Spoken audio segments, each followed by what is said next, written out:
خورشید چچا انسا کا ہر طرف سے پتہ کروائیں گے، پورے محلے میں بھی، لیکن انسا کا کہیں اتا پتہ نہیں ہوتا۔ وہ بہت زیادہ پریشان ہو جاتی ہے۔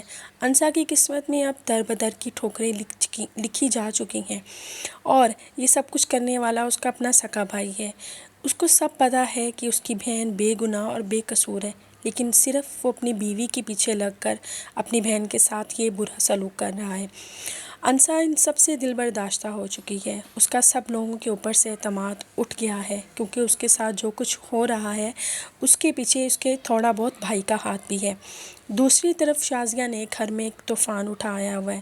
اسے جب سے پتہ چلا ہے کہ دادا جی نے ساری جائیداد انس کے نام کر دی ہے تو اس نے رو رو کر اپنا برا حال کیا ہوا ہے، کیونکہ وہ یہی کہتی ہے کہ یہ پورا گھر اسی نے تو سنبھالا ہے، اسے سجایا، سب کچھ کیا، لیکن اب یہ گھر اتنی آسانی سے وہ اپنے ہاتھ سے نکلنے نہیں دے رہی، کیونکہ شازیہ صاف صاف الفاظوں میں مرسلین کو کہہ چکی ہے کہ کسی بھی طرح سے کر کے مجھے یہ گھر واپس چاہیے۔ مرسلین ہمیشہ کی طرح نہایت چالاکی کے ساتھ انس کے سامنے خود کو مظلوم ثابت کروائے گا۔ وہ اسے کہے گا کہ میرے پاس فی الحال میرے پاس اتنے پیسے نہیں ہیں کہ انس میں تمہیں یہ پیسے دے کر تمہیں تمہارا حصہ دے دوں، لیکن تم کچھ بھی کر تم مجھے اتنا میرا احساس کر لو کہ یہ گھر تم میرے نام کر دو۔ انس جیسے ہی ان کی مرسلین کی بات سنتا ہے وہ آگے سے کوئی رسپانس نہیں دیتا، کیونکہ وہ اسے بلیک ایموشنل کیے ہوئے ہیں کہ کسی بھی طرح سے کر کے یہ گھر ان کے نام ہو جائے۔ دوسری طرف شازیہ کو یہی غم کھایا جا رہا ہے کہ بیٹھے بٹھائے انس کروڑوں کی جائیداد کا مالک بن چکا ہے۔ دادا جی نے جو فیصلہ کر دیا ہے وہ اپنے فیصلے سے تو بالکل بھی پیچھے ہٹنے والے نہیں۔ ان کا یہ خواب تھا کہ یہ گھر کچھ نہ کچھ تو انس کے نام کر کے ہی جائیں۔